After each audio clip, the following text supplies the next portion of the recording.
Mga bagay na pwede mong gawin kapag inaatake ka ng homesick dito sa abroad. First, make friends. Maghanap ka ng mga tao na pwede mong makasamang kumain sa labas, mamasyal, at mag-explore kung saan mang lugar naroon ka.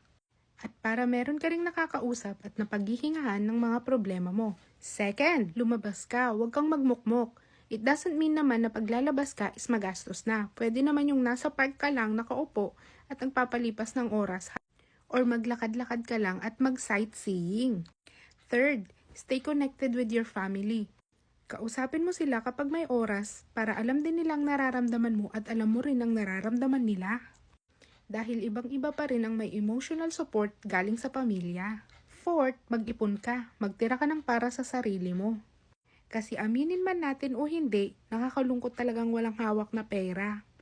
Malayo ka na nga sa pamilya, wala ka pang pera, hindi mo pa mabili ang gusto mo.